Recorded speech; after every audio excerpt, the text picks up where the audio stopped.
The following audio is intended for mature audiences and contains adult content, graphic language, graphic violence, and strong sexual content. Viewer discretion is advised.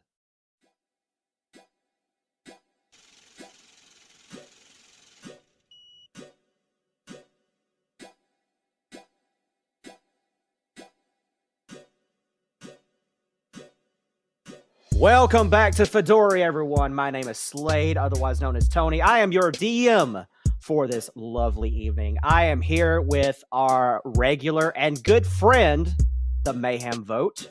Greetings! And we are accompanied by the one, the only, the fabulous, fantastic, wonderful Mr. Rob. Tony, how's it going? Absolutely love you, pal. This is absolutely amazing. First time call, long time listener. Absolutely love this, pal. Oh my god. Oh my gosh. Oh, you broke it. You broke it, Luigi.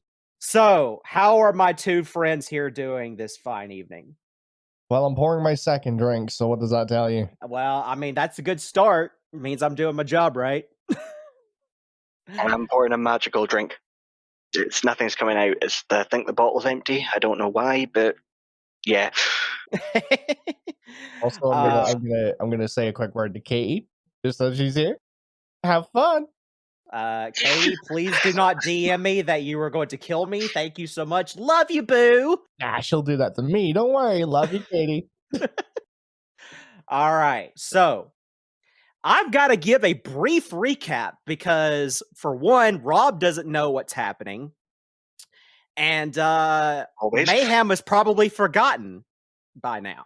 No, I haven't actually, but thank you. That's funny because Haxel and Eli both forgot what happened. So thankfully, one of our players remembers. But I am going to give a recap nonetheless.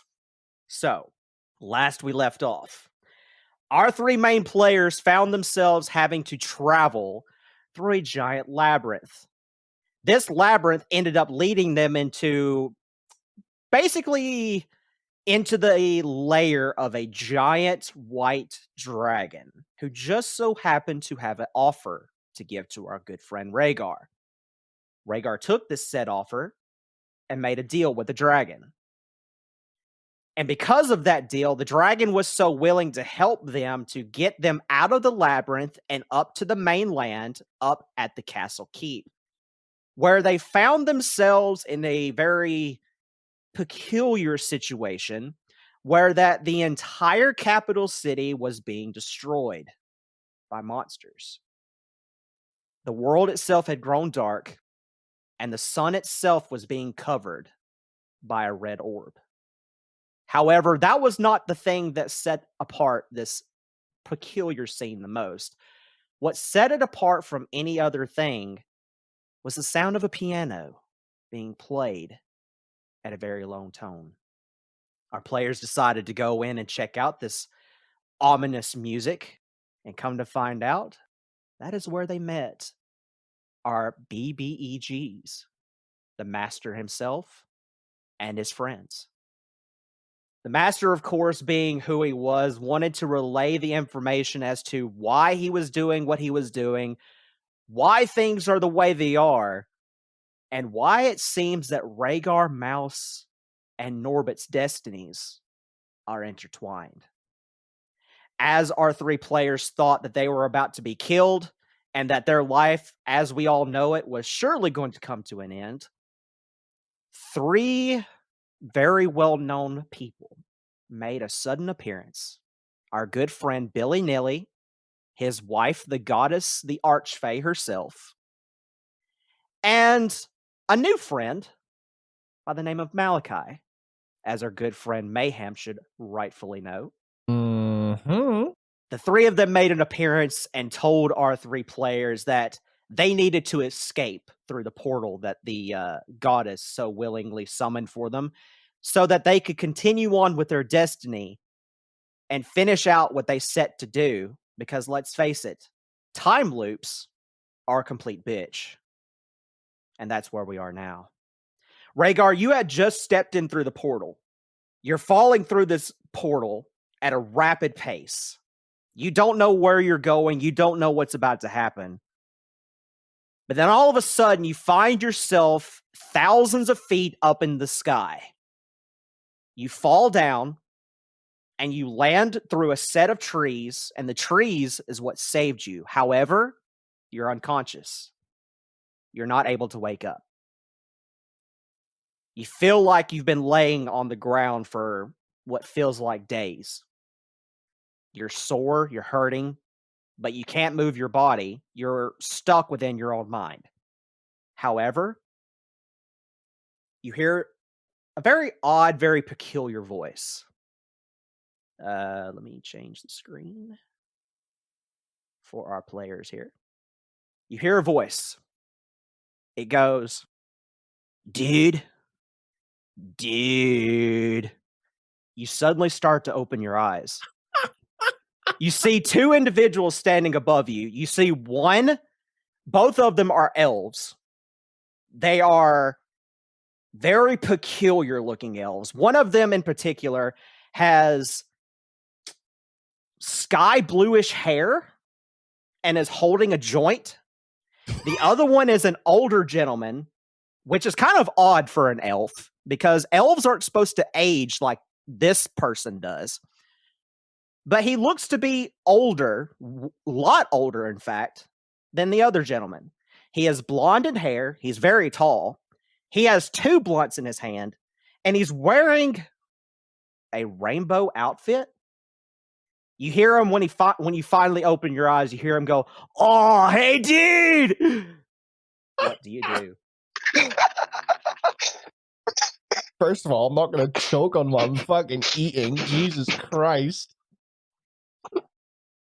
Okay, so am I still flat on my back, or have I? You are on your back. You're laying down.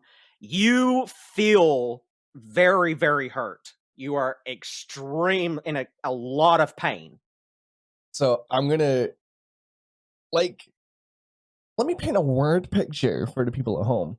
Imagine the cartoon Count Dracula rising out of his coffin, just his upper body coming from horizontal to vertical.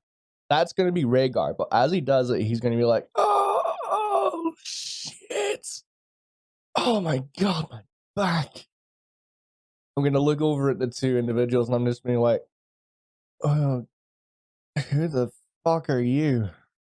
Dude, like, my name is the Muham Voot, and this is Uberoob.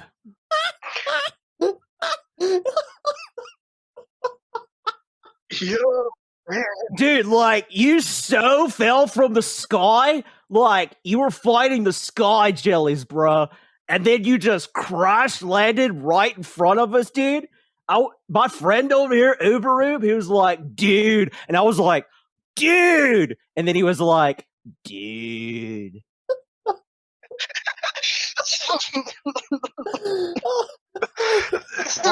I hate both of you so much. I hate. Oh, Tony, I hate you, dude. Dude. I'm like this entire time. I'm just like rubbing the back of my head and just trying to make sense of everything that's going on. I'm just like, okay, I got your names. Where the fuck am I? Oh, dude, you're like near the city of Botana. It's an elf city. It's particularly high elves, because, you know, like, we like to get high, dude. And you see him smoke this massive, massive red joint that, you know, with your passive perception, is the joints that mouse normally carries around with him. You see him puff this red joint, and then all of a sudden, pink bubbles start shooting out of his nose. Okay, note to self: more stoners to introduce to mouse. Great. Trend. Okay. Oh fucking hell! I don't even know what to do. Okay, I'm gonna try standing up. Okay, I need you to roll me a strength check with disadvantage, please. Or a saving throw. Do a saving throw, strength saving throw. Just it's basically the same thing, but it's because your modifiers are the same. Flat, advantage, disadvantage. Disadvantage. Okay. 17 total. You do manage to get yourself up. So, Rhaegar, you're able to get yourself up. It's very painful to get up. You can tell that one of your legs is broken, but you do manage to get up. And then you see Muham Voot walk over. He's like, dude, like, bro, you fell thousands of feet in the air. Like, let me help you, dude.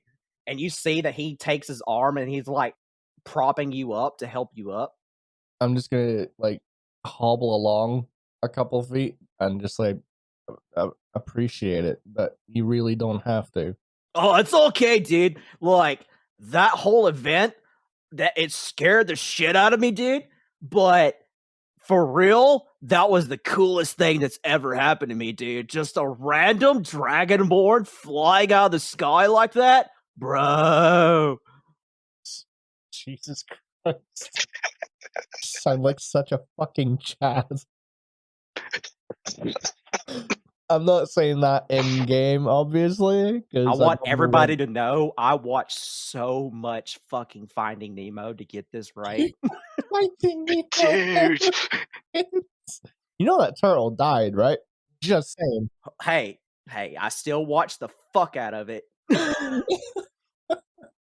Some say you're fishing there, buddy. Uh-huh. Oh, please tell me that's not how your character is going to be for the entire session. No. I've got the voice acting. Oh, shit. Okay. I'm just going to look towards the little blue bastard, and I'm just going to be like, why's he got 2 and you've only got 1? Oh, why do I have 2? It's because I'm, like, totally rad, dude. Like, I've practiced this shit. I've made it like a trick to smoke 2 joints at once to mellow me out, dude. Uberoob over here, he's a little young, so don't mind him. But bruh, he can smoke a joint just as good as the others, dude. Others? Oh, that's a plan, man. Others? Yeah, dude, there's a whole village. Except for there's one very slight problem, dude. Let me guess, dragonborns aren't welcome. Oh no, you're totally cool, dude. There's a giant, like, dark arcane bubble covering over our city, dude, and we can't leave. Can you get in? Well, we're already in, dude. Like, this is the edge. Oh, okay. Oh, okay. Damn. I must have gotten a concussion after that fall. Okay. Like, it's kind of weird, dude, because after you fell, that's when this giant bubble appeared, dude. Like, oh, great. Okay. Just for clarity's sake in mind, I didn't cast that bubble, so just putting it out. No, dude, we already know who did it. Oh, great. Yeah, like, we saw what happened at the Capitol, dude. We're not too far away from the capital city, but, like, we saw that total carnage, dude. Like, the whole town is fucking wasted, dude. They're gone. Everybody's, like, dead, dude. And then I gathered that. But, like, for real, as soon as it was over, dude, you fell randomly out of the sky, bro, and all of a sudden, as soon as you landed, dude, this just giant arcane bubble covered over our city, dude. And we're running out of weed, so it's bad, dude. Okay, that's a lot of information to process in 30 seconds. I'm just gonna take this, and I'm gonna snatch the unlit joint out of his hand. Okay. And I'm gonna look for like an open flame source and just he produces a flame on his finger. He's like, I got you, bro. Oh, fucking hell, the Human Torch. Jesus Christ. Okay. I'm gonna light it, and I'm gonna take like 2 really big puffs. Beautiful. And that's what Tony was waiting for. I'm so happy you said that. All right, let me guess. Wisdom saving throw. No good sir. No good sir. You're going to do the wild joint surge table. I need you to roll me a 1d20 with 0 modifiers. If you roll a 1 through 10, it is bad. If you roll an 11 through 20, it is good. If you roll a nat 1, you get 2 bad effects. If you roll a nat 20, you get 2 good effects. Well, that was a 14. So you get 1 good effect, good sir. So now I need you to roll me 2d20. Oh, Jesus. Okay. Let's use these ones. 11 and 12. 11 and 12. So that is 23, correct? Total? Yep. 1, 2, 3, 4, 5, 6, 7, 8, 9, 10, 11, 12, 13. Ladies and gentlemen, you ever met a guy from Alabama that can count to 23? 20, 21, 22, 23. Well, good sir, today is your lucky day. For 24 hours, you have 3 lucky points. Yay! So when you said it was my lucky day, you meant literally? Literally. It is your lucky day. Okay. I'm going to note that down. So you have 3 luck points to use within a 24-hour period. Okay. Awesome. Mr. Uberrube, would you like to smoke one as well? Yeah, man. All right, take a nice little puff of that. I need you to roll me a 1d20, good sir. Watch him get a natural 1. 10, dude. 10? So you get a bad effect. That's a you bad get a bad effect. I need you to roll me a 2d20 to determine your effect. That's going to be him tripping balls. 10. You said 10? Another 10. So you got 2 10s? I got a 4 and a 6. So 4 and a 6, so 10 total. Okay. 1, 2, Yeah. 3, 4, 5, 6, 7, 8, 9, 10. Okay. This actually fits perfectly with what's going on. For the next minute, magical darkness in the form of a bubble surrounds your face, and you cannot see for the next minute. So, Rhaegar, what you see as soon as Uberrube takes a massive puff out of this joint, you see this arcane bubble appear over Uberrube's face, and it's pitch black. And you just see Uberrube holding out his hands like he's trying to find shit, like he can't see. I'm gonna look at the other guy, and I'm just gonna go, "Hey, your buddy's got some weird shit growing out of his face." Oh shit, dude! You got the fucking bubble again, bro. Fuck me. And then you see him wave his hand. Rob, you're going to be able to see, but it's going to be black and white, and you can only see up to 30 feet. Okay. For a minute. Okay. After the minute, you'll be able to see like normal. Okay. He's like, oh, it's all right, dude. I got it. It'll be a little fuzzy, dude, but he'll be able to at least see within 30 feet, my guy. Okay. Rhaegar is going to... Hold on. Let me find it. I'm going to go 31 feet. Hold on. Why the fuck can I not... Oh, yeah, Tony, you need to give me a control over my... Yes, sir. I see that it removed your name off of there for whatever reason. I got you.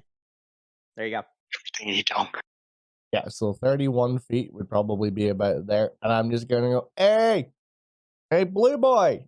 Can you see me? I'm going to say that you were moving really slow because right now with your broken leg, you can only move half speed. Yep. But you do manage to get over there. And then you yell that out. Uberrube, you can hear him. He can hear me. Doesn't mean he can fucking see me. So, Uberrube, I need you to roll me a perception check with disadvantage, good sir. Doesn't matter. I'm 31 feet away. He can only see. Yeah, it's one of those things that's like, is he going to see you blurry, or is he going to see you not at all? And what one's that one again, buddy? Perception would be for you, as your character sheet states, 1d20 plus 3. Good sir. 12. 12? He is extremely fuzzy, but you do see what looks like a blue dot just randomly at that distance. So you can kind of assume that it might be him, or you're just maybe so high that you're just seeing colors again for whatever random reason. I'm going to take another step back. Okay. You hear Muham Voot go, dude, like, that's so funny, dude. Like, you razzing him like that? Bro, I should have thought of that. Okay, perception check. I want to know what's sort of like down here. Okay, make an insight check, actually. Insight? Ooh. Yes, sir. I got shit insight, so this ought to be fun. Well, that one rolled off the table, so that's not going to be used. That'll be a 5. You see fireflies. Okay. Why was it an insight check and not a perception check? Because you're close enough to the city of the capital that it is very possible that you passed by through here and just didn't realize it. Okay. Because this is the same forest that you were in when you saw your son. Oh shit. Okay. Okay. I'll give you that much. That much I'll give you with a 5. All right, I'm gonna hobble my blue ass along back over here. And I'm just gonna say to Uber Rube, I'm just gonna go. So have you guys got any idea how to, get rid of this big hobble that's keeping you trapped? So Muham Voot is gonna speak up. I didn't speak to Muham. I spoke to Uber Rube. Okay. All right. Uber Rube, roll me an insight check with advantage. And I'll tell you what you know with the insight. That's a 20, yeah? D20. 1d20 plus your insight. Your insight, I've got it here as a 0. But you're gonna roll 2d20 and you're gonna take the higher number. Correct. So roll 2d20, no modifier because your insight's a 0. Out of those two, you'll take the higher. He's got worse insight than I do? Yes. Well, first one is 20, so I'll go for another one. 6. 20 and 6. 20 and 6? All right. So you rolled a nat 20. Okay. So you do know the answer to this question. There is a passageway that is a potential way to get out of the city and underneath the bubble. But you also know that this pathway is a labyrinth and that it is extremely dangerous to go down there unless you go down there with a party. Oh God, would I know that that's exactly where me, Mouse, and Norbit just were? It is part of it, yes. Okay.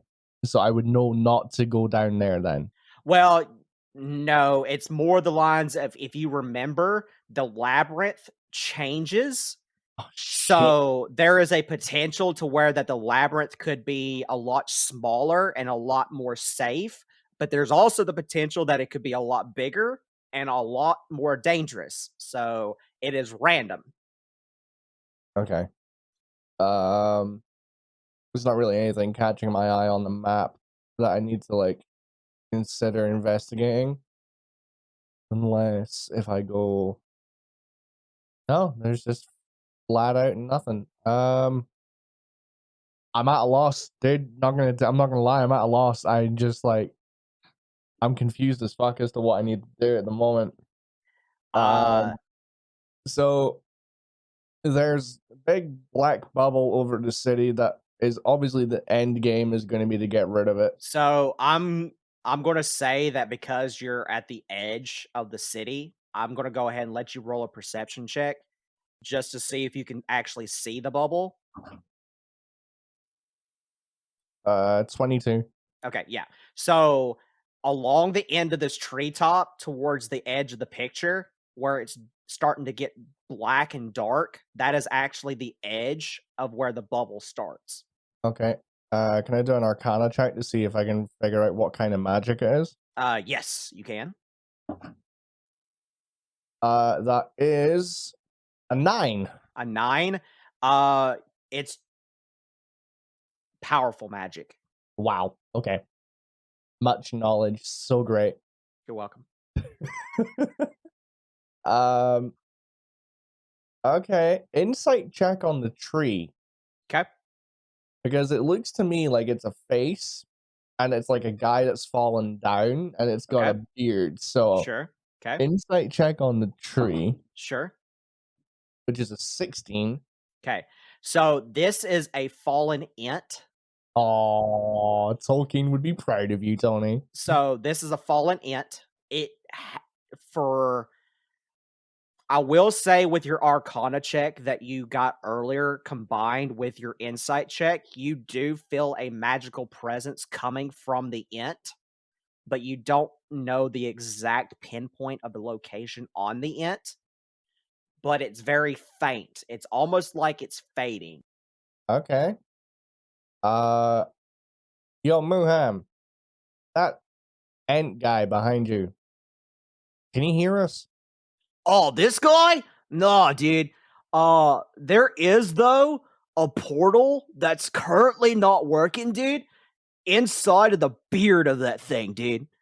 That's what we're trying to get activated, but we can't do it unless we go into that giant labyrinth, dude, and we flip the switch and activate it, dude.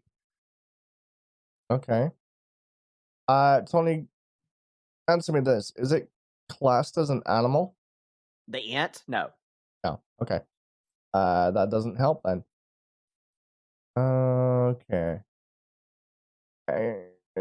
Just looking at all my fucking features and traits, and there's not really anything coming up that I can use. I mean, currently, right now, you're in a bad situation anyway, because you have a broken leg, you're badly damaged, right? And you're stuck inside of a city with a giant bubble over the entire city, and you can't get out. And according to these two guys, the only way to get out is to go into that labyrinth, flip a switch, quote unquote, and come back out of the labyrinth and then go through the portal that's inside of this ent's beard. All right. I guess I'm gonna ask them if either of them knows a way to fix my broken leg so that I can, move it full capacity. Oh, dude, yeah, we were going to carry you down there, but then you just suddenly woke up, dude. Oh, no. You ain't carrying me. There's no fucking way you're carrying. No, not right now, because you're awake, dude. We'll help you walk down there, but we were going to carry you, dude, because you were out, bro. His leg looks worse than that ant, man. Uberrube here, he smacked you a couple of times, dude, to try to wake you up. It didn't work, dude. So, now that you're awake, bro, we're gonna help you go to the town and see one of the doctors there, dude, and let her fix you up, bro. All right. Okay, let's go see this doctor. All right. So, beep. I'm coming back, Treebeard. Don't worry. So, I'm coming back, Treebeard. All right. So you should see a new image for my two players. This is the town that he was describing, known as Battania. It is an elven city. It's a high elf city. It's actually really nice, come to think of it. There's a lot of really fancy, articulate buildings, a lot of stuff that is completely made out of nature itself. It's almost like they cast very high level magic to create these homes and buildings instead of just doing what most people do and just building it from scratch, normally from the ground up. Yeah. But it is very well designed and very well intricate. However, the area that you guys come from is up here at the top where I'm pinging at. So Mayhem, you should be able to see it. So up there at the top, towards above the stream, the river, you guys come from there. You're heading down, and the main portion of the city, of course, is in the middle of the map. You've got a couple of smaller houses, one that particularly has a farm that's sitting right over here at the left-hand side. But generally, everybody that is living within the city is right here in the middle of the city of Battania. The doctor's office is these two buildings right here where the pings are at. They're towards the middle of the city. The largest building here, which is the one in the very center, is a tavern inn. And there's several other shops and other things that you could go and look at while you're here. But I do highly suggest going to go see the doctor first and let them heal you up. And then you can explore the city however you please. Okay. I'll I'll follow their lead to the doctors. Okay. So you go to the doctor's office, right? There is, in fact, an elven woman. She is extremely beautiful, very young. She has a kind of like a silverish hair going on, but she turns around to you and she bows to you and says, "Welcome." Hi there. Don't mind me. These guys dragged me from the forest after I fell thousands of feet from the sky and broke my leg and was unconscious for God knows how long. They want to know if you can fix my leg. She walks over to you and she does that thing where she gently touches your face just to look around. I'm just gonna like pull my head back a little bit and just look at her like really confused as like no, the problem's not on my Well, face. I was going to get to that. She's basically going from top down, and she gets down to your leg finally, and she looks at it, and she says, "Yes, so it seems to me that you have a broken collarbone, you have 2 bones broken in your leg, and your arm's broken. But I'm just yes, gonna I'm gonna look from arm to arm and just go, which arm? seems to be your left arm." Oh, okay. I mean, it feels fine, but if I'll take your word for it. If Muham Voot here is correct that you fell thousands of feet, it's honestly a miracle that you're even still alive to begin with. But it's quite common that you possibly do not feel the rest of your pain in your body, just because of the fact that of how high you fell, your whole body has just gone into shock. So that could very well be that. But I can fix you up. It's going to take a full day to fix you up, but we will get it done. I'm going to. Do I still have all my stuff on me? You do indeed, good sir. Okay. I'm gonna pull the coin purse that is like strapped to like the back side of my right hip, and I'm just gonna go. I tell you what, Doc, you fix me up in 12 hours. There's 200 gold in it for you. Roll me a persuasion check, good sir. This is the bit where I fuck everything up. Oh, that's a 13. She looks at you and says, "I will do my best." Okay. I'm just gonna sort of pat the coin purse. I'm not handing anything over yet because obviously services have not been fulfilled yet. Yeah, I'm hers. Okay. Wait, that sounds so bad. That sounds so bad. So she beckons you to lay on the doctor's bed that she has in the room. She says, "I'm going to cast Greater Restoration on you and several other spells to kind of get you through the pain and get you back to full health and everything. It is going to take a while, but I will do my best to get it done in the time frame that you asked, but there are no promises. Normally, it takes a lot longer to get this done at the degree that you are injured at, but again, I will do my best, and hopefully we'll get it done in the time frame that you have asked." So, I'm going to roll a simple 1d20. If it's a 1 through 10, it gets done in 24 hours. If it's an 11 through 20, she gets it done in the 12-hour period that you asked. That is a 17. She was able to get it done in the 12 hours that you asked. So you can see that she is profusely like drenched. Like it's caused her to go into like breathing heavy. She's drained. She's tired. She feels as if like she is about to pass out. She plops down in the chair, and you see her pull out a blue potion. She drinks it. She starts to look a little bit better, but it kind of dawns on you that she bust ass. She quite literally bust ass to get this shit done, and you are back to being your normal self. I'm gonna take the coin purse out, and I'm gonna separate all of the gold away from the silver and copper. I'm going to find somewhere on my person to store the silver and copper.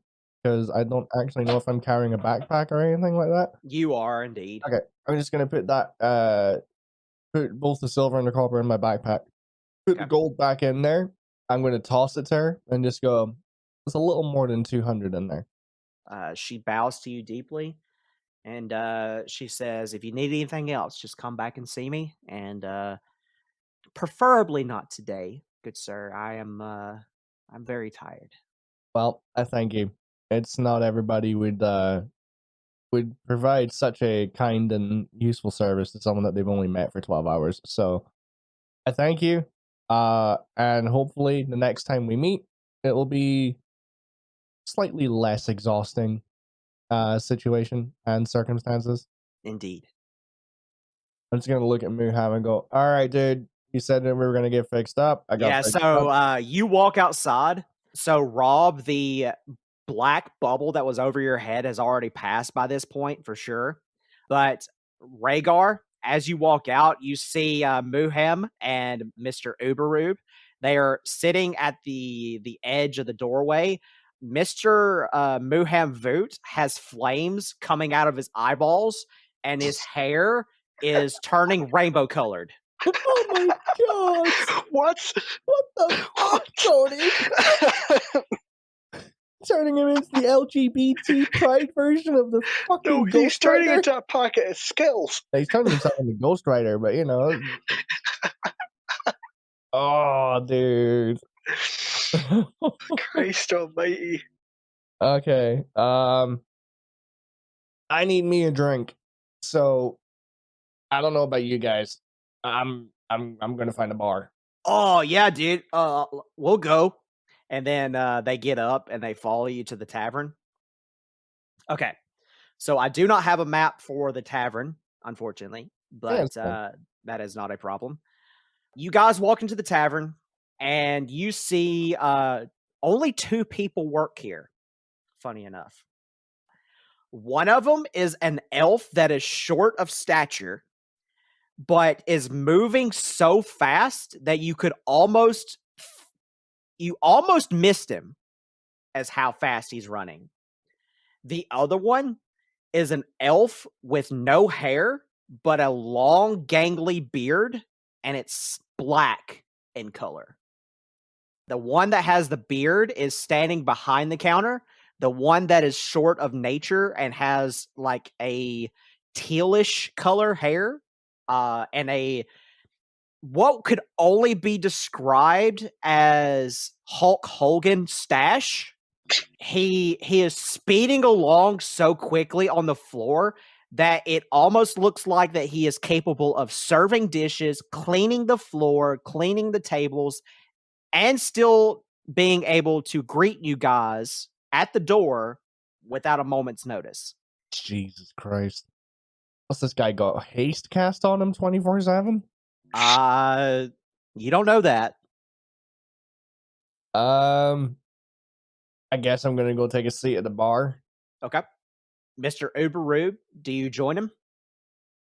Of course. Okay. And Muham Voot will also join you. So the 3 of you go to the bar.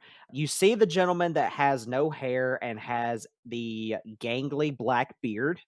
He looks up at you. And Mayhem, or Mr. Rhaegar, good sir. Mm-hmm. The voice that comes out of his mouth quite literally startles you. Oh, Jesus. Oh. Oh, no. Oh, no. Oh, no. Are we good? Ladies and gentlemen at home listening to this, whatever happens next, just know that I am truly sorry. He's gonna die. I'm truly sorry because I'm probably gonna sucker punch this guy square in the jaw. Are you ready? No, but that's not gonna stop you. So, what can I get you tonight, good friend? Oh, Jesus Christ. I'm just gonna sit there, sort of like eyes wide, jaw slightly like hanging down, just like trying to contemplate what the hell this sound came out of a fucking high elf, and I'm just like, sorry. Are you feeling okay? I'm feeling great. How are you feeling? Well, I recently just got healed after several broken bones, concussions, and probably some internal bleeding, so I'm in need of a drink. Oh, shit. Well, if I would have known that, I would have just told them to bring the drink to you. But all right, let me get you a house special.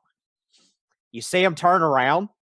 He grabs 4 vials. He shakes them like he's got Tourette's or something.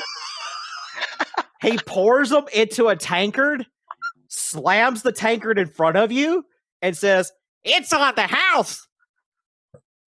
I'm just kidding. I'm imagining that some of it like spills everywhere as like because of the oh yeah, it's a complete mess. and I'm just gonna go, well, apparently so. Thank you. What is this? It's special. I'm sure it is, buddy, but I still want to know what's in it. Well, around here, we call it the Oogly Boogly.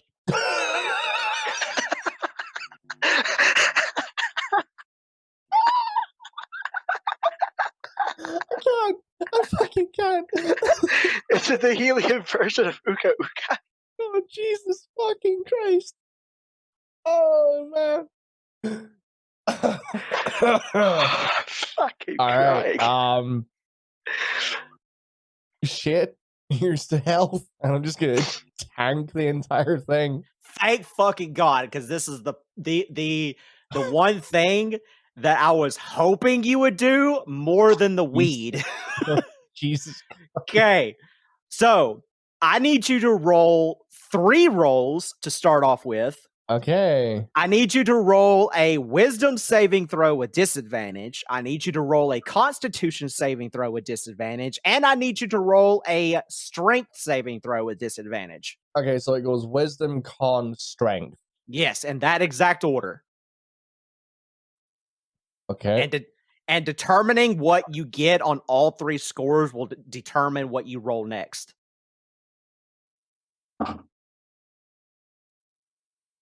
Okay. In that order, this is the results. Okay. 5, Sure. 16, Okay. and 2. Perfect. So you are going to roll a wild joint surge Wait, 7 times. Wait, what? 7 times. Wait, what? You're going to roll a wild joint surge 7 times. What is it, like 7d20? So, no, you're going to roll a d20 7 times separately. Okay. And we're going to go in order from top to bottom. So roll your first one now. Is it the same thing? 1 to 10 is a bad and yes, same exact thing. Yes, sir. 11 on the first one.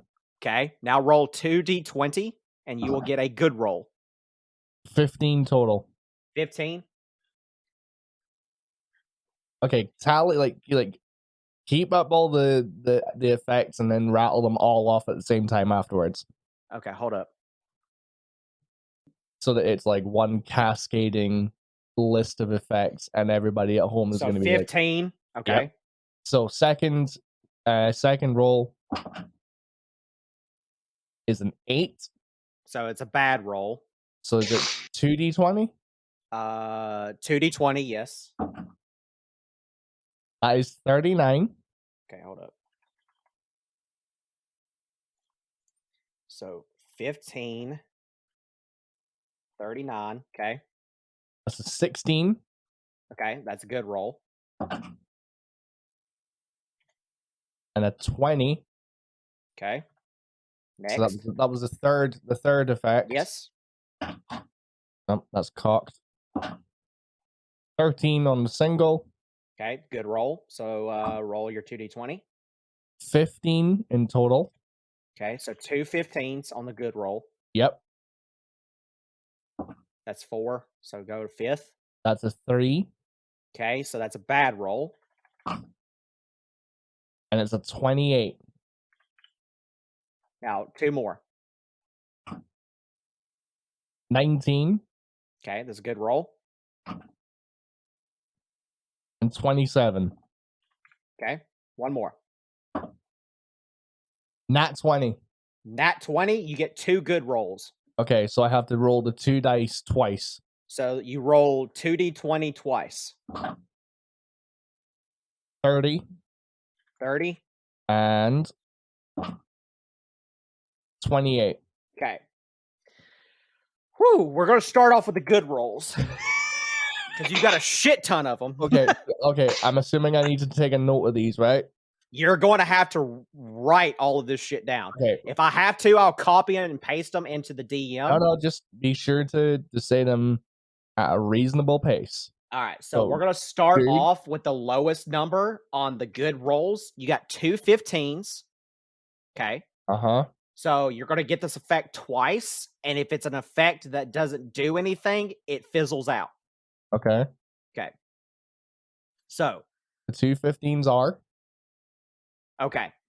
So, the bartender is so transfixed on the fact that you just chugged this whole glass that he drops both of the tankards onto the floor. Okay.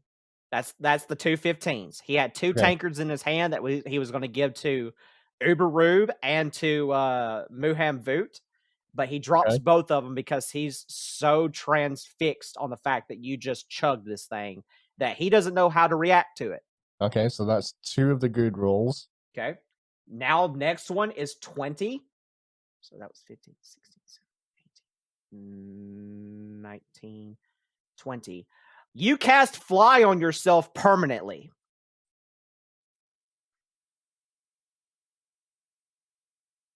Okay. So now you can fly up to your walking speed indefinitely. Forever. So that was 20. We are now going to 27. So that was 20, 21, 22, 23, 24, 25, 26, 27. These are all still the good rolls, yeah? These are all still the good rolls. Cool. Your next lightning spell or lightning attack deals an extra die. So like your breath weapon, for example, you get to add an extra die. Okay. Okay. That was 27, now 28. Okay. I'm going to roll a d4, and this is going to determine who you target. Oh, shit. Is this a bad roll? No. 3. Mr. Uberrube, you now have Fly for 24 hours. Nice. Ooh. Okay. So that was 28, I believe. 28. And 30. That should be all the good ones, right? No, because you rolled a nat 20, so you're going to get one more. Okay. I got to roll a d4 again. Your speed increases by 4, or is doubled for 4 turns. So for 4 rounds. Is that initiative rounds or just in general? Like starting right now? Technically initiative rounds. So on initiative, your speed will be doubled for 4 rounds. Okay. Okay, that's all the good rolls.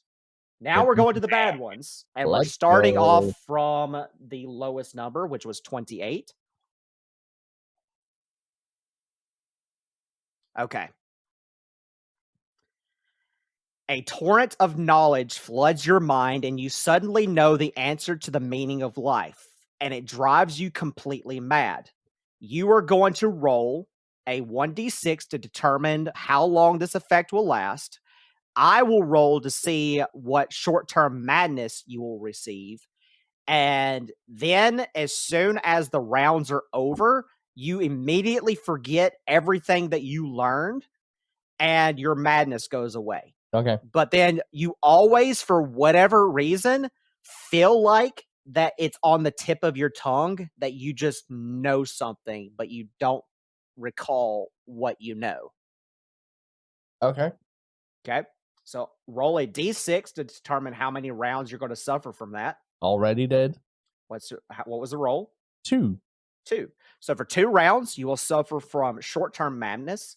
I'm going to roll a 1d20 to determine what the effect is for your madness.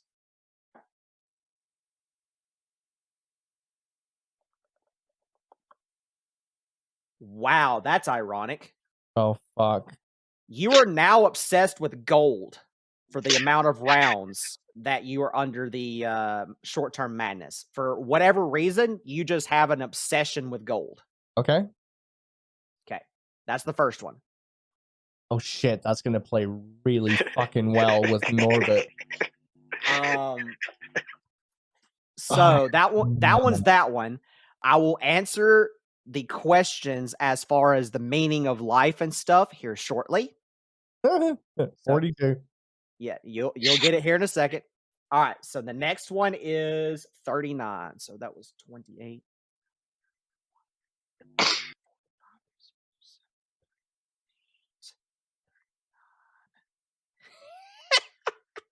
I hate it when he laughs like that. I need you to roll me a wisdom saving throw with disadvantage, please, sir. Yes, sir. All right, come on.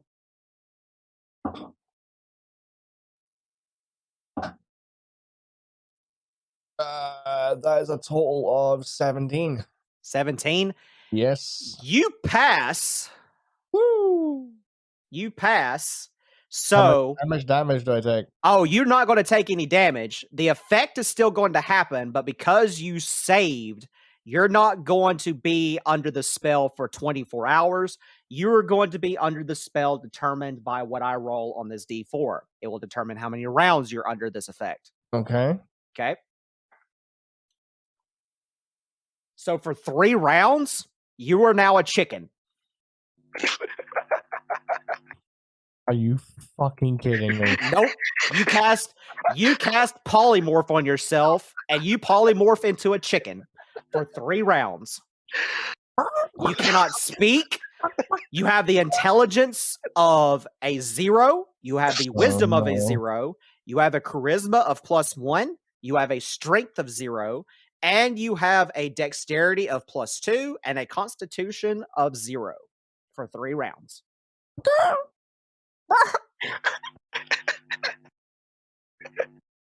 However, you mentally know that you are Rhaegar, even under the polymorph spell. So in your mind, I'm going to relay you the meaning of life as you know it in this universe. Are those the only bad ones I got? That is the only bad ones you got. So you got lucky.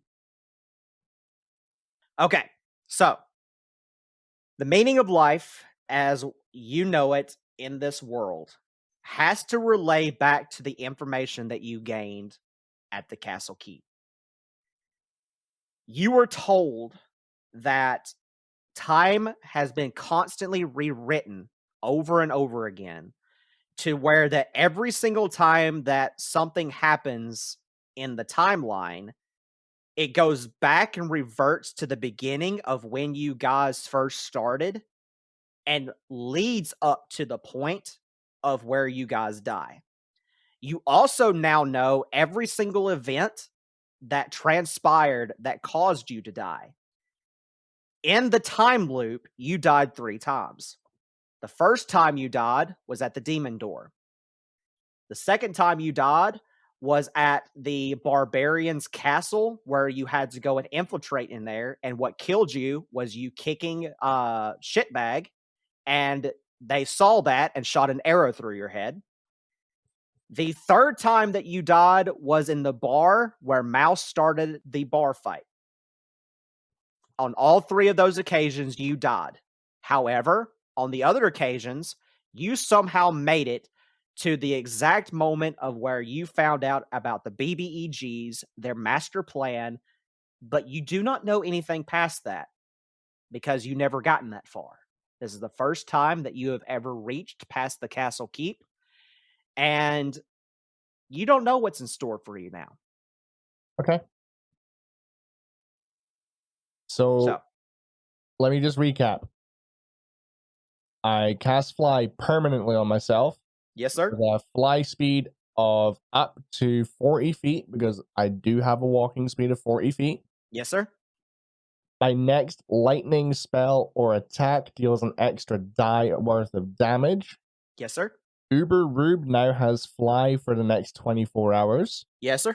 And for 4 rounds of initiative of whenever we get into combat, Yes, sir. I have double speed. Yes, sir. So, the bad. I have a torrent of knowledge that floods my mind, and I know the meaning of life, which drives me completely mad for 2 rounds. Now, you need to specify how long a round is, because 6 we're seconds. not in combat. So 12 seconds. Oh, so I'm only going to be a fucking chicken for 18 seconds. Yes. Okay, that's not too bad then. Had you failed that roll, you would have been a chicken for a week. Oh my god. I am so happy I passed that. Okay. For the next 12 seconds, I am obsessed with nothing but gold. As a chicken, you are obsessed with gold. Yes. Okay. So for 12 seconds as a chicken, I am obsessed with nothing but gold. But I am a chicken for 18 seconds. Yes. I know who I really am. But you know who you really are, yes. Okay. The meaning of life is that time has been constantly rewritten to where that every time something happens in the timeline, it reverts back to the beginning and then leads back up to the point where we die. Yes. I know that every single event that has caused me to die, I've died 3 times. Once at the Demon Door, once at the Barbadian Castle because I shot shitbag and then ended up getting shot in the head, and then at the bar where Mouse started the bar fight. Yes.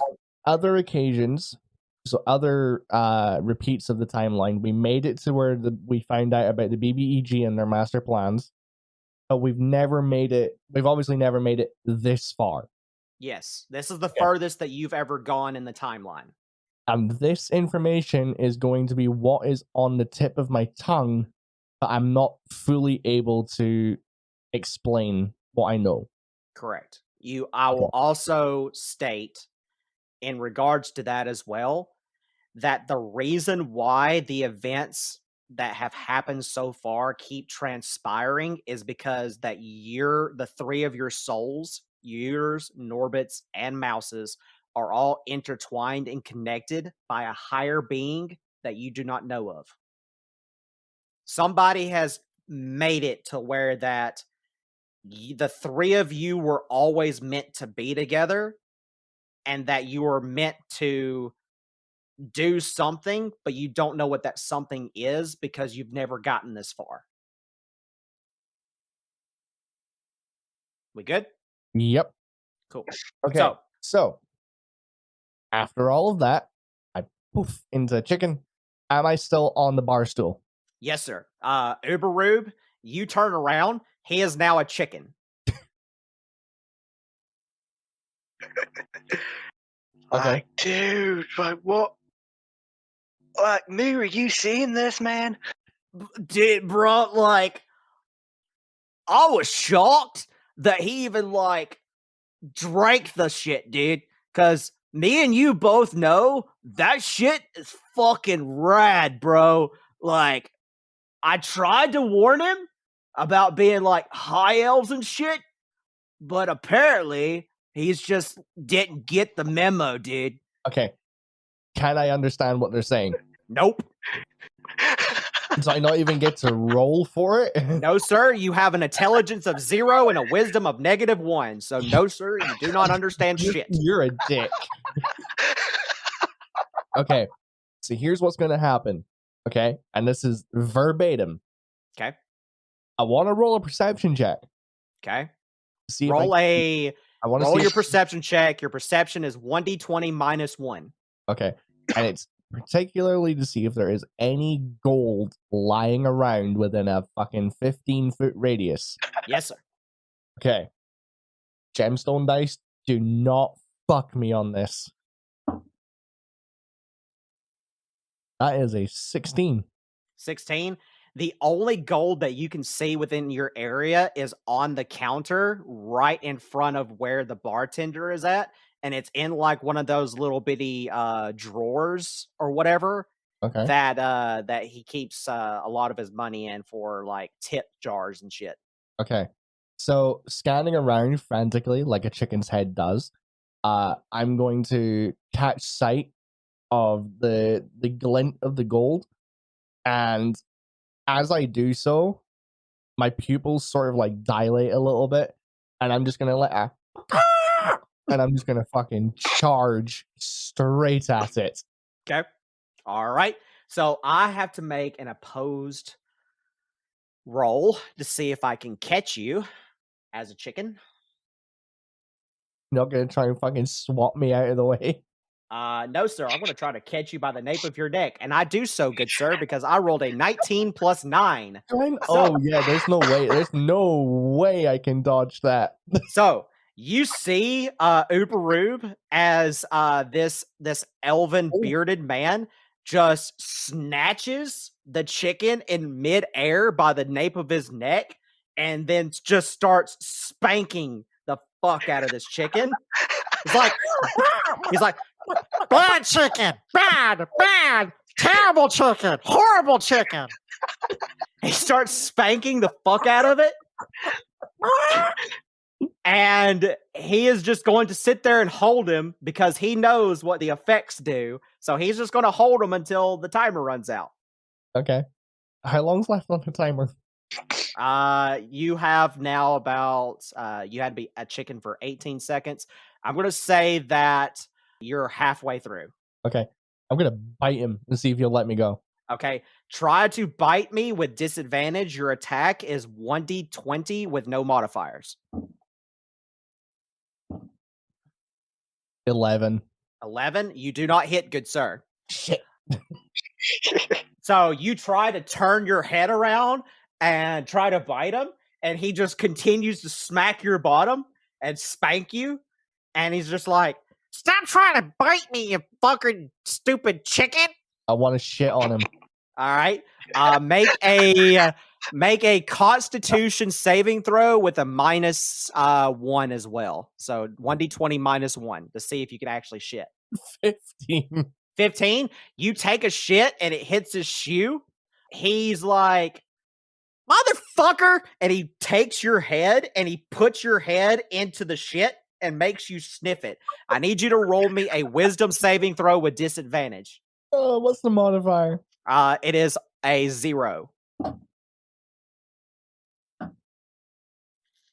It's a 9. It's a 9? Okay, you get shit up your nose, and as soon as that happens, you pop back as Rhaegar, and you fully sniff the shit in your nose, and yeah, it fucks you up pretty bad.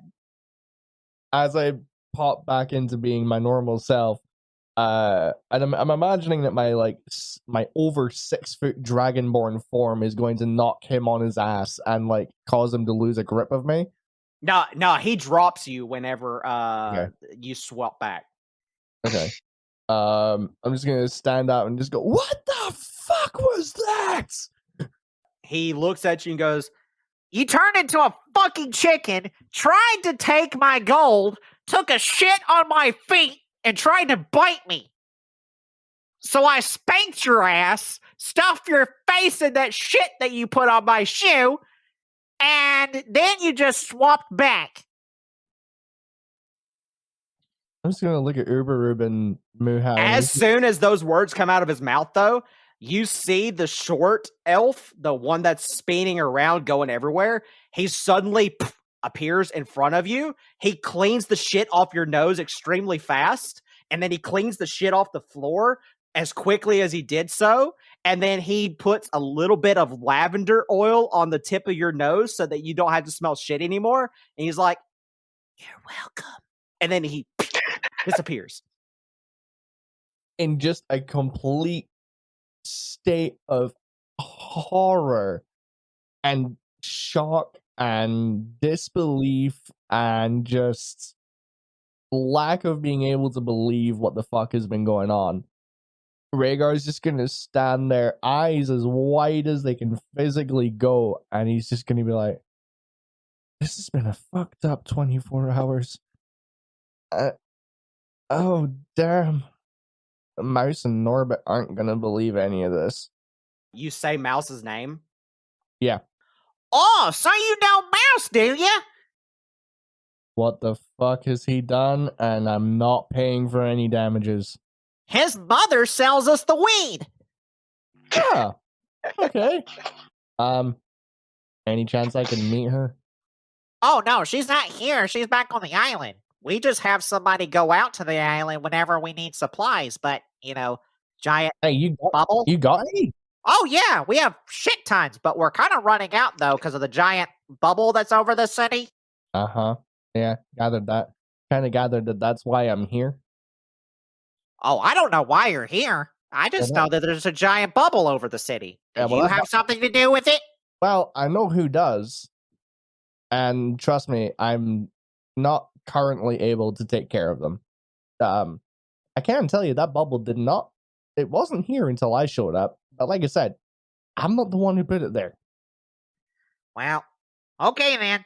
Are you going to go down to the labyrinth and try to fix it? I mean, doesn't look like I've got any fucking choice.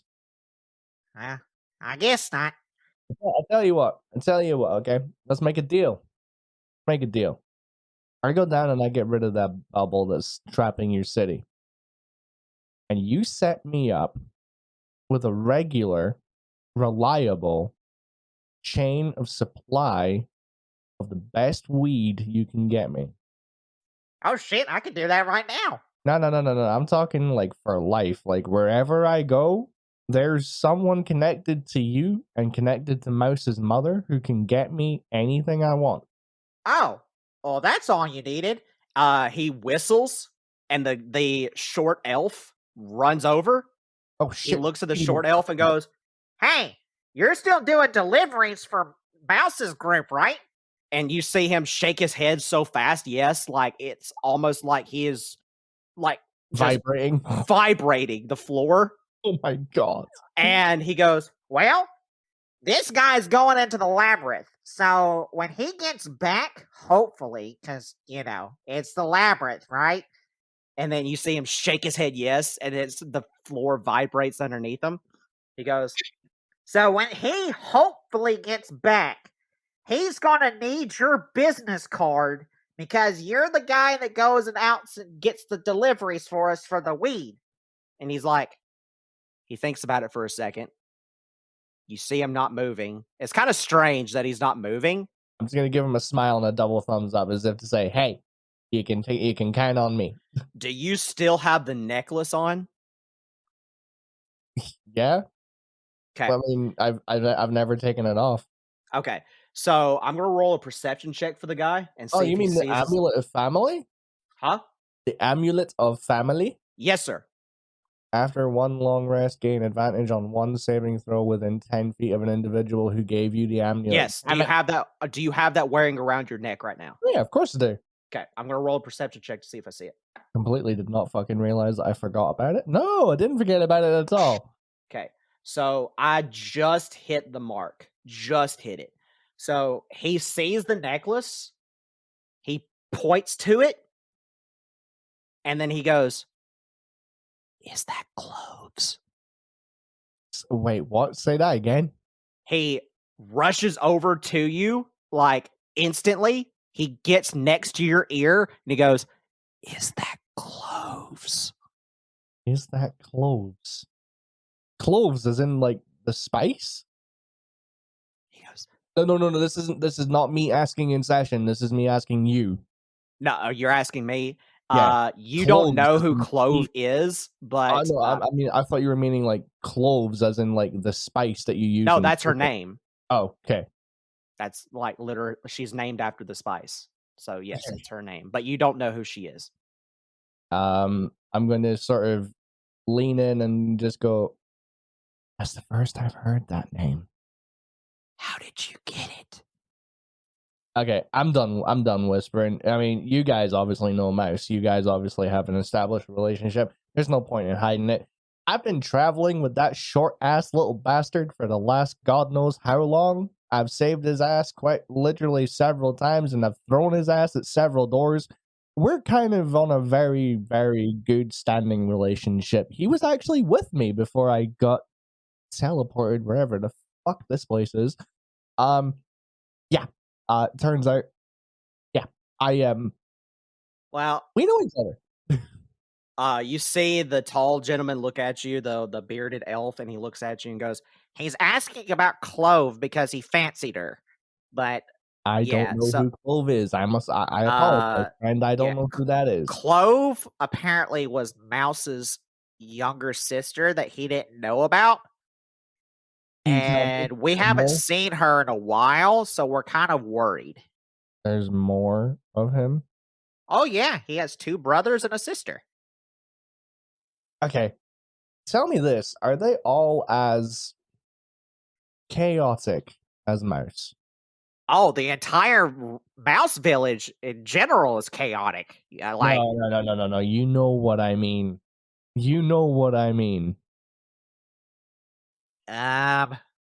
Yes?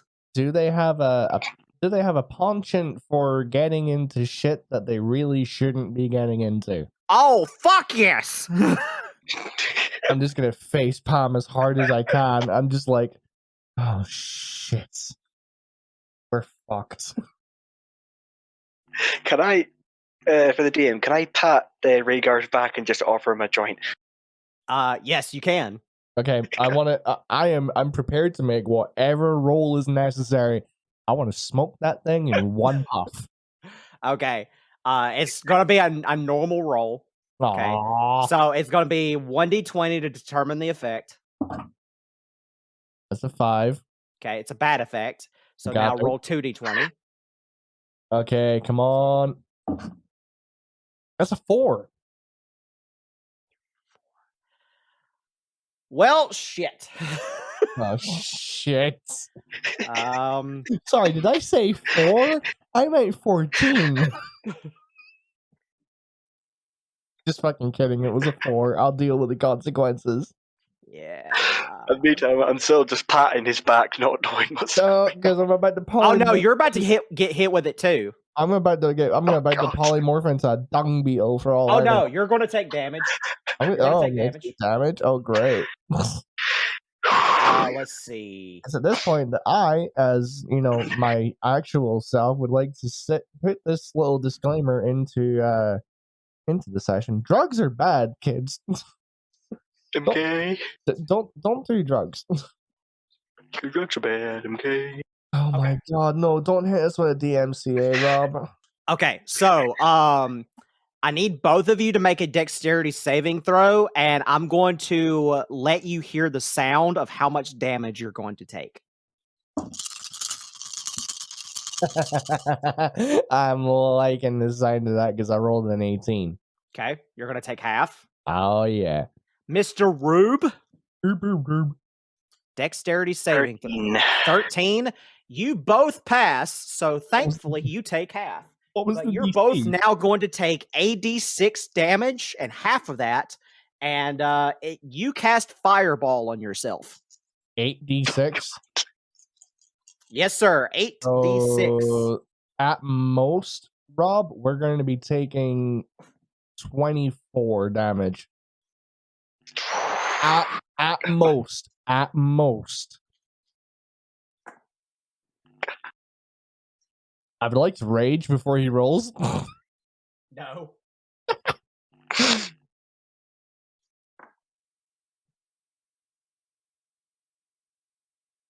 This is going to go so badly. You both will take 13 damage. Oh.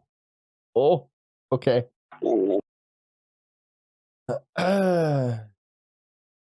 All right.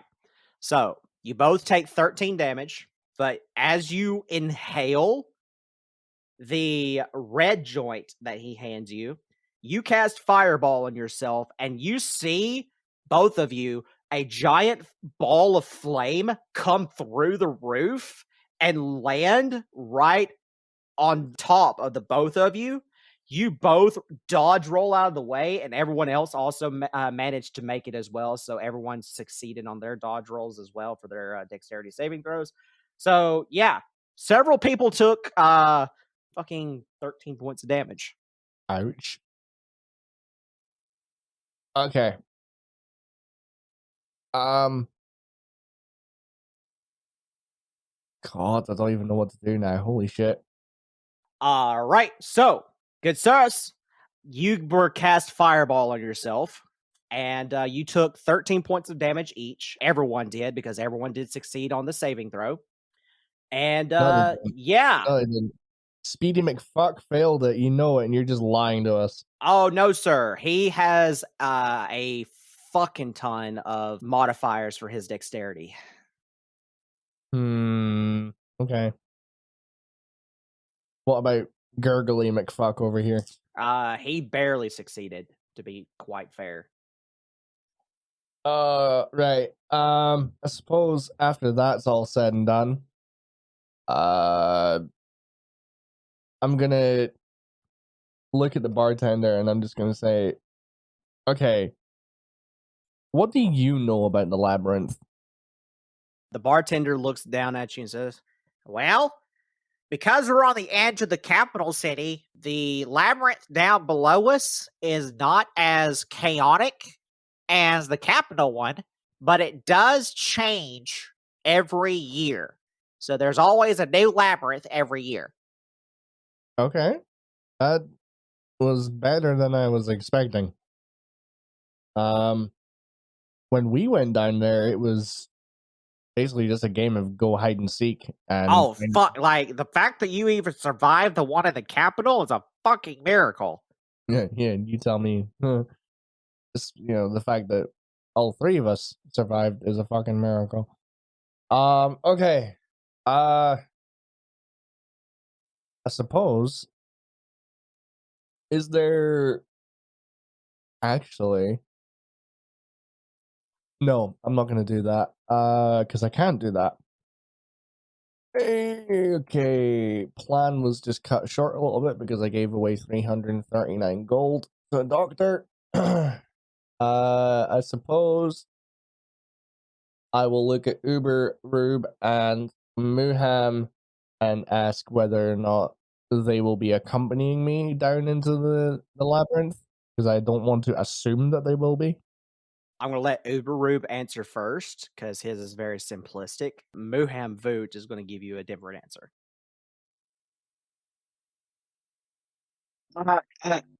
I could do some entertainment, man, because there's nothing going on, and I need me some adventures, man. But do you have any spare of the weed? Because I'm starting to run a little low. Hey, don't look at me. You're probably gonna have to ask this guy. Muham passes off his stash to him. So, Mr. Uberrube, you have 6 additional joints, one of each color. One of them has 2 colors of the same color in it. You have 2 red, and the rest of them are the rest of the colors. So, but Muham Voot looks at you and says, dude, I'm not a fighter, and I barely know magic as it is. I'm so fucking high all the time, dude. And I'm fucking lazy too. So I think I'm just gonna chill here, bruh. But you and Uberrube here, you got it. I firmly believe in you, dude. I think that you and him are gonna go places, dude. It may not be very far places, but you're gonna go places, dude. For the DM, can I try and chest pump Muhan? You turn around and he chest bumps you. I need you to make a dexterity saving throw because he is bigger than you, and there's a potential that you can fall on your ass. 17.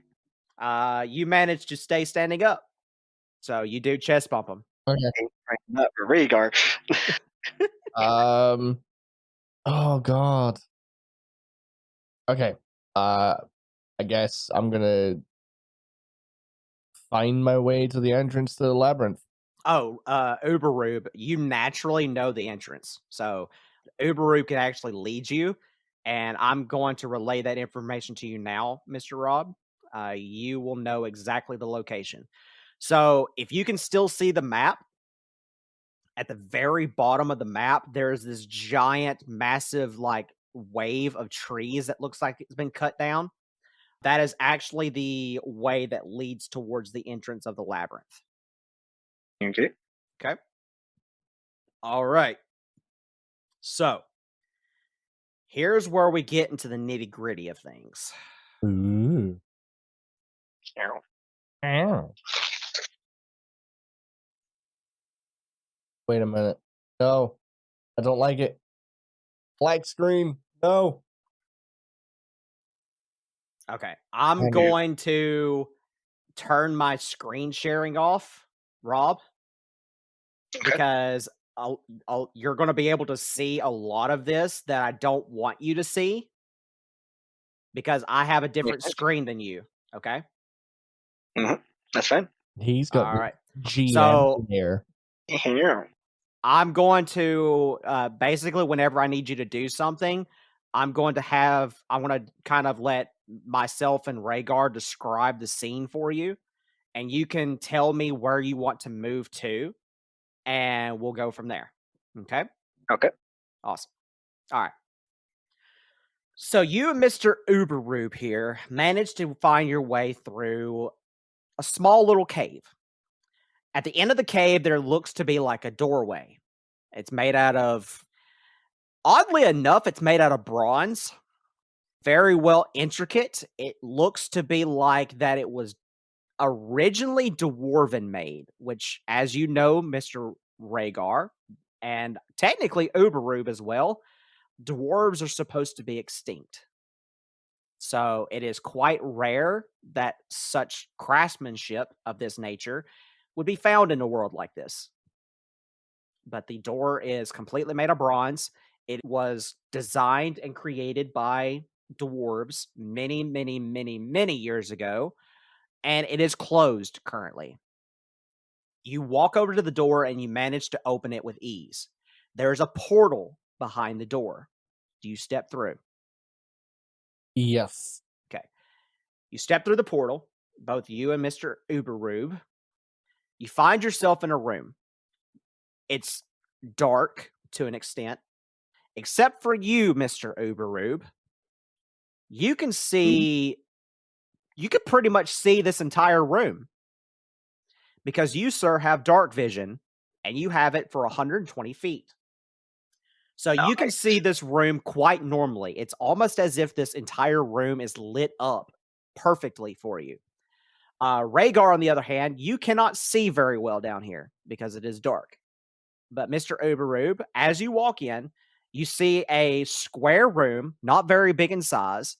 In this room, there are what looks to be like the stone pillars that is holding up the room you're currently standing in.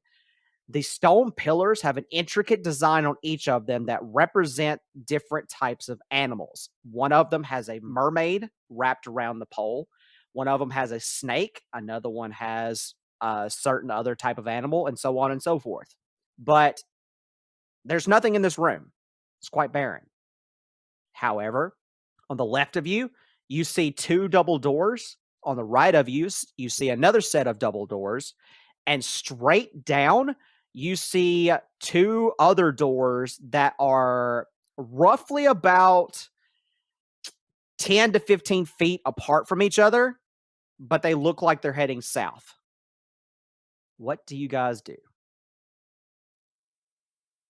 Rhaegar, is that your name? Do you want to stick together in this one, or do you want to split? Dude, if you think it's a good idea for us to split up, then you got like massive, massive, massive problems. I ain't going. No, you go. Well, that's just like not being a many adventures. As you know, I'm a bit out of it, but like if you want to stick together, that's absolutely fine. It's just like I've not been out in a while, and I figured I'd say the first thing that came to my mind. All right, you stick close to me, and we'll be fine. Got it. All right. I don't see jack shit in this room. Well, okay, so you do have torches in your backpack, so you could light a torch. Do you want to do that? Yeah, go ahead. Okay. Also, I have a blue key in my backpack. Can I get rid of it? You will find that out here in a minute. Ah, shit. Can you see now? Hey, there we go. Okay, but this is what you see. currently. Okay. You said So- that there was. Oh, okay.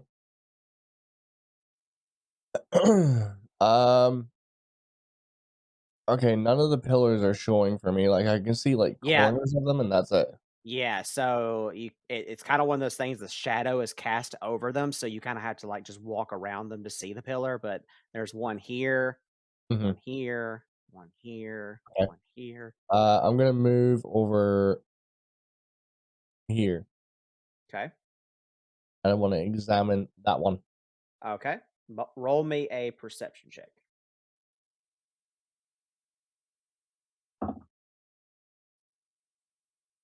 11.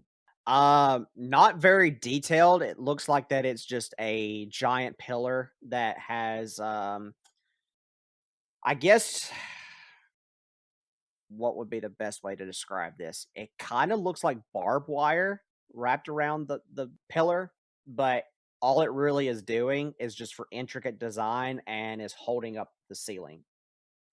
Okay. Arcana check. Okay. That was gonna be so great until it fucking moved again. That's a 4. You feel an itch on the backside of your ass, but that's about it. Excuse me. Yeah, you feel like the shit that you took earlier did something to you. It's kind of weird. It might have left like a stain or something. It's kind of itches a little bit. Kind of weird that that's coming off of the pillar, but okay. I mean, you rolled a 4. You're lucky you didn't roll a nat 1. Oh, yeah. Good point. Okay. This one. Same Arcana check. Okay. Dirty 20. Okay. None of these pillars have any magical effects. However, you do feel a magical presence of some form coming from this spot, and this spot. And what are they? Doors? All of those are doors, yes. 1, 2, and 3. Yes. I want to go peek. Not enter, but peek. Okay. You come to the door. The door is a wooden door with an arcane chain around it, and the lock has a blue lock on it. I'm wanting to very gently touch the lock. Nothing happens. Blue key. Okay, I'm gonna use a blue key in my backpack. I'm gonna open the fucking door. Okay. You take the blue key, you stick it in the lock, you turn the key, you hear it click, the arcane chain dissolves. Hey. And good sir. Good sir. Show me my new domain.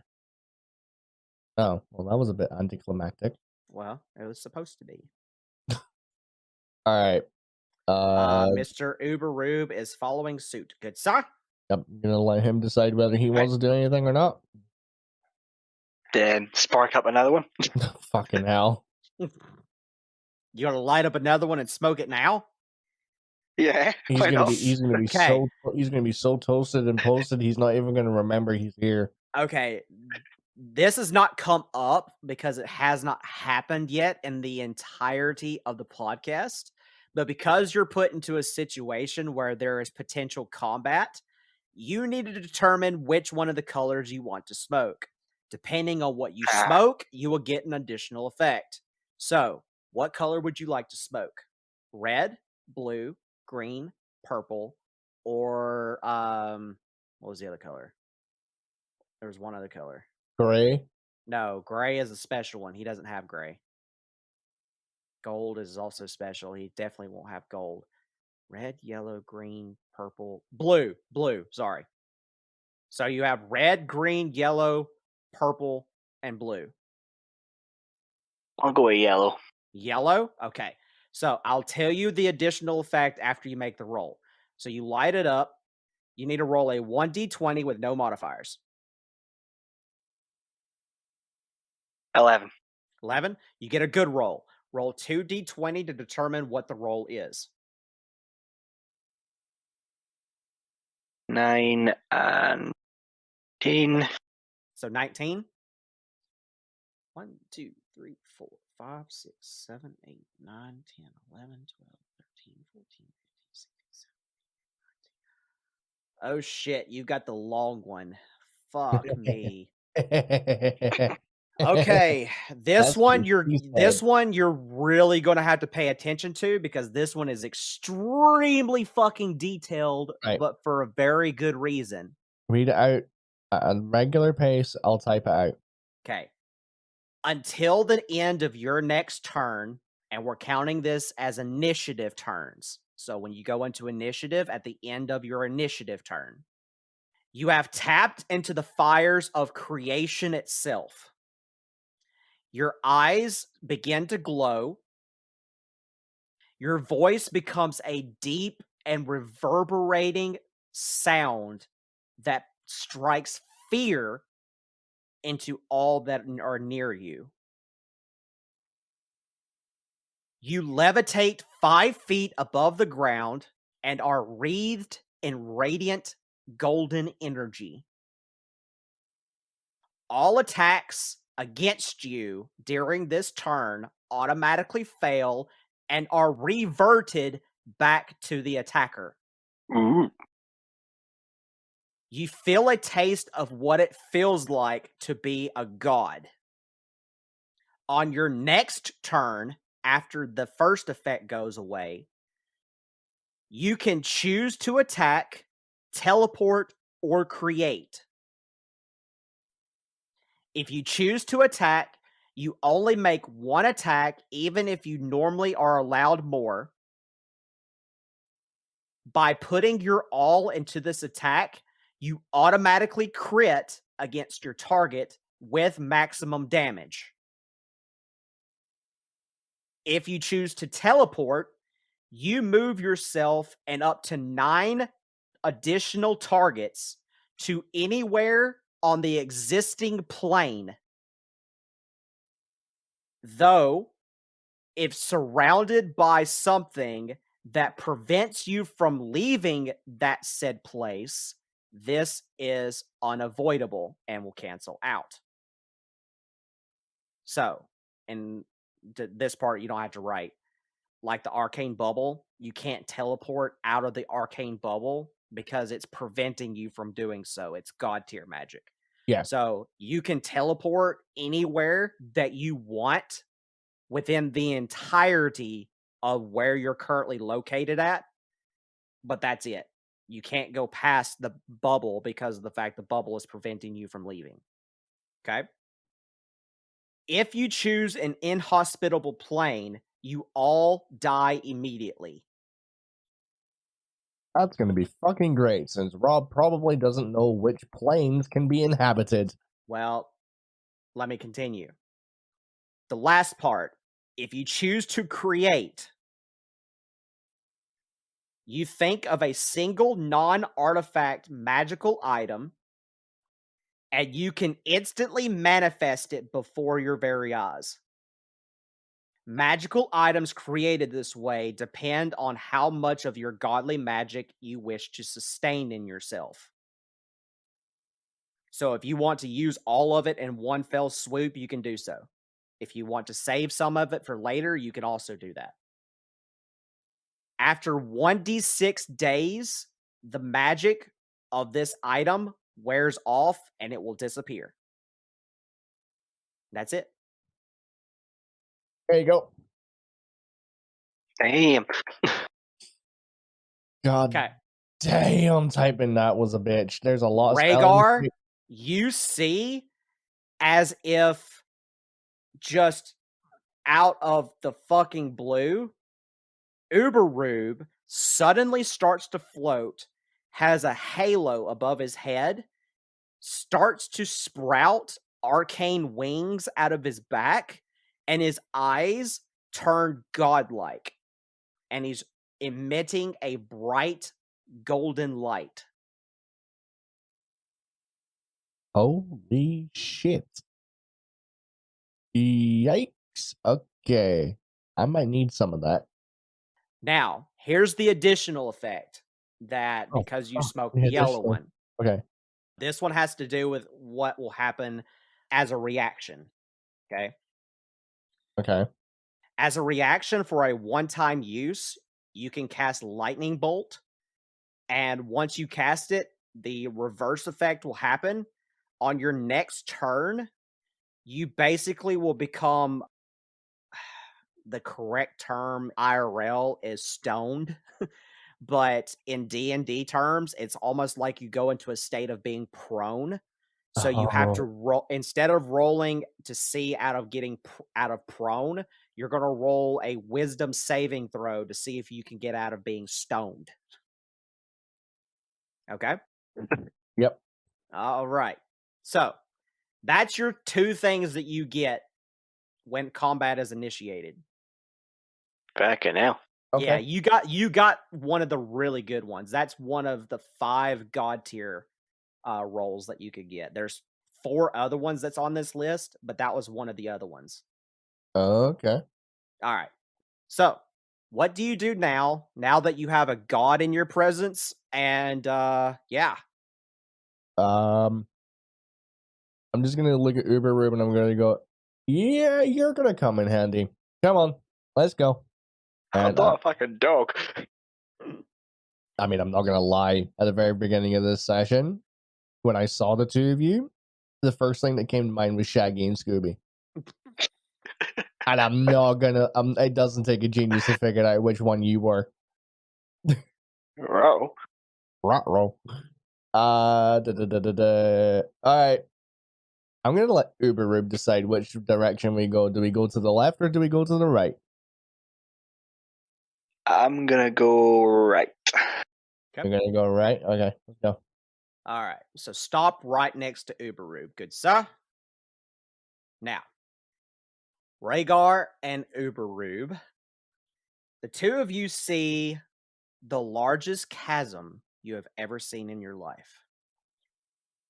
You can look down, and it's just an infinite void of darkness heading straight down through a chasm that is so large, you could almost deduct that this was not done by man.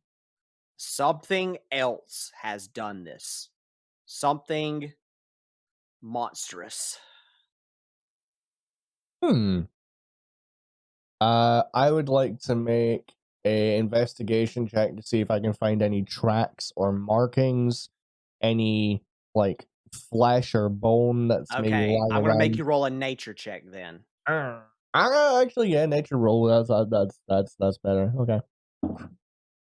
Unless that happens, that's an 11. That's 11. Yeah. With an 11, I'll give you the basics of what you see.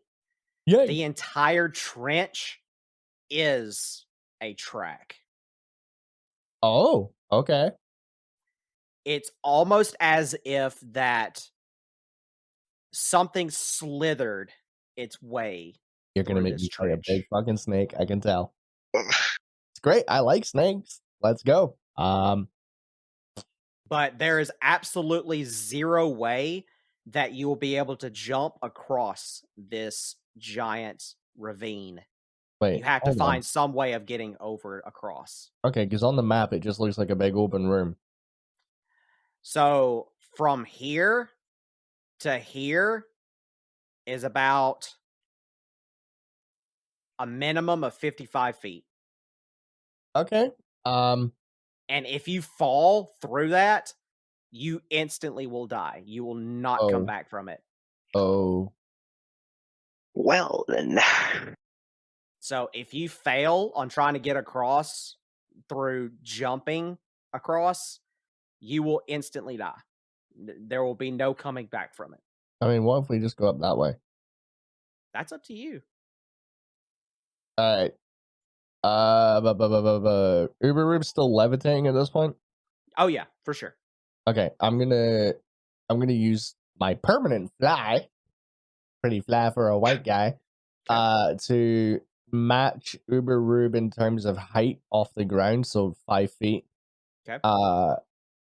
And I'm going to come over to about here before making a perception check to see if I can tell if the creature that dug this tunnel went down any of the two directions that are available right here. Sure. 11 again. Okay, so it looks like that the trench is heading this way, so kind of Off to the right. Yeah, off to the right. Up here, it's safe. Or to you, it looks safe. Oh, Tony. If you ain't learned nothing yet, I don't care about safety. All right, Rob, let's go. Going up? Oh, you're going right. Okay.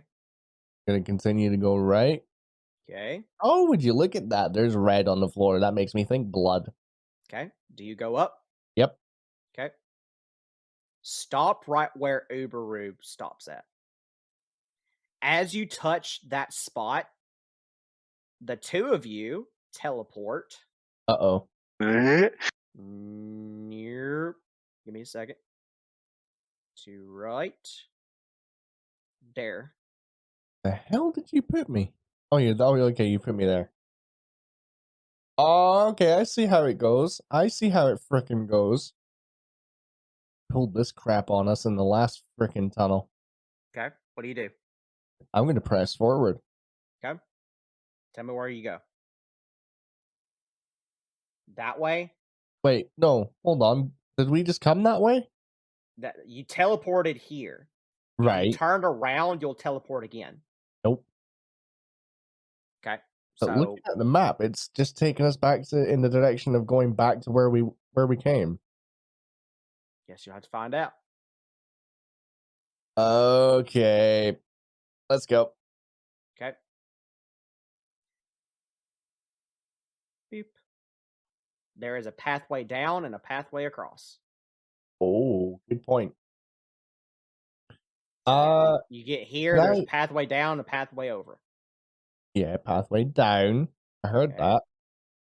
What I would like to do is I would like to roll some sort of check to see if the red on the floor is indicative of where we need to go.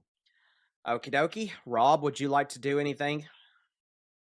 When I'm in this state, am I able to speak or am I just kind of out of it? Yeah, you can speak. Oh, you can always speak, yeah. Whether or not you're coherent is another matter. Because knowing, well, I'm just gonna talk to myself, going, "Man, I gotta get more of this yellow stuff of Moohin, man." I love it. I love it. That's all I'm gonna say because I'm just focused on that. Like I'm kind of acknowledging that I'm golden, but I'm just like, Okay, what do I need to check to roll in order to see if this red stuff indicates where we need to go? Nature. Oh, 30-20. Okay. The red is blood. Okay. But you don't know which way to necessarily go because of how random these labyrinth is. Yeet. Yeet. Okay. Stop when you get to the middle of the room.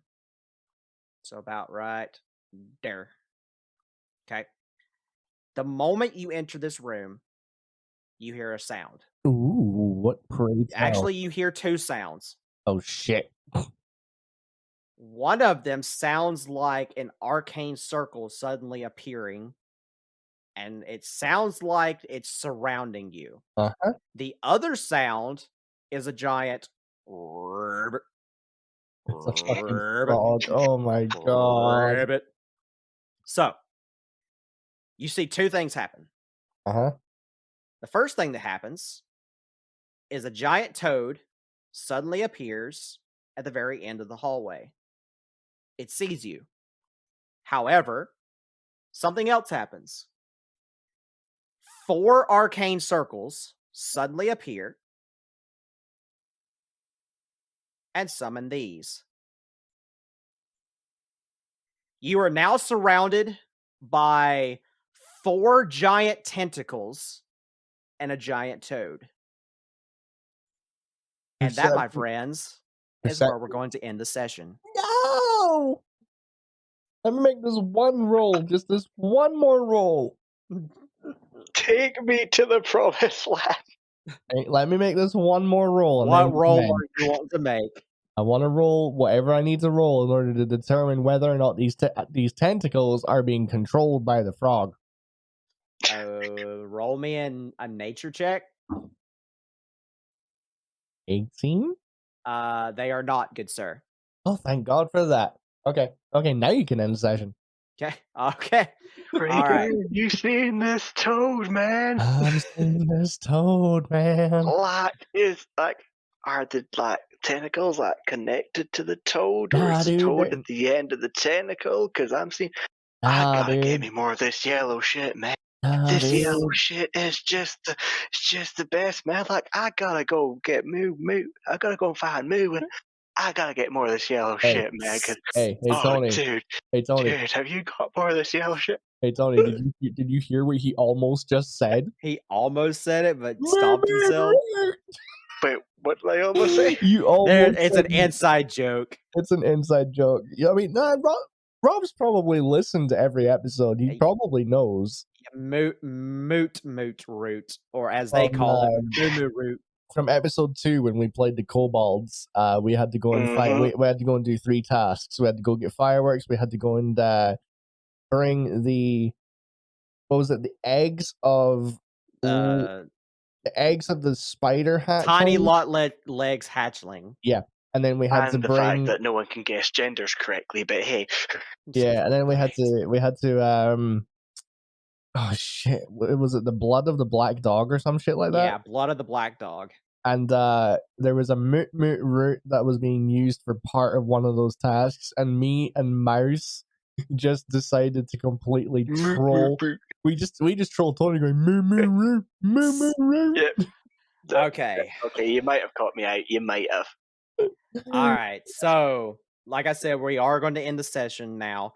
Thank you guys so much for listening into this episode. I greatly appreciate it. Thank you to Mr. Rob here for joining us on this thanking you, good sir. Special occasion. We have 2 more episodes for our good friends here to record. Are they going to get through this labyrinth? Are they going to flip the switch? Is Mr. Uberrube going to get too high to continue on his journey? He's fucking paralytic. Yellow. I wonder what the red does. Oh God, you don't want to know what the red does. Yeah, mayhem. What's the red do? But thank you to those again. We will see you in the next episode, and let's hope they survive. Question mark? I'm a dragonborn. I can survive anything. We shall see. Indeed.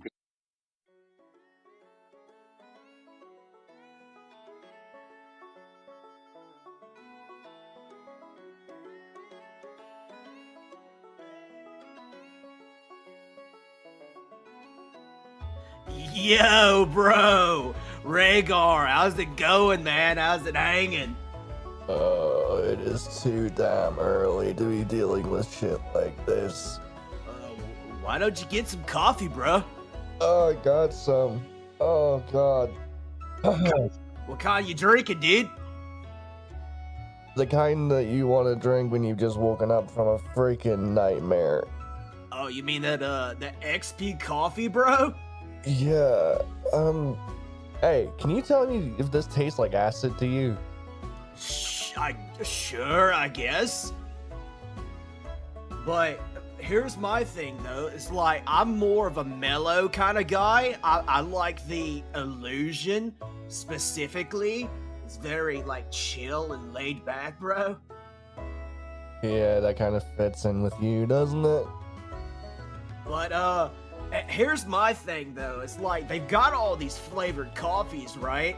But they also got that hot chocolate, too, man. I heard it was pretty ballin'. Oh, yeah, you talking about Choco Loco. Yeah, that one, man. But here's another thing that's, I haven't quite figured it out, bro. But, what was that discount code, man? It was dirty something. I think it was dirty 20. Dirty 20, bro? Oh, man, I so gotta use that. I'm running out of money buying all that grass and stuff, man. So you're telling me I should use the code DIRTY20 for like what, 5% off or something, bro? Yeah, it's around that. Yeah. Sweet. I think I'm gonna buy some illusion and mix this with some of that stuff we had earlier and turned you into a chicken, bro. I wouldn't expect anything else from you, Muham. Peace.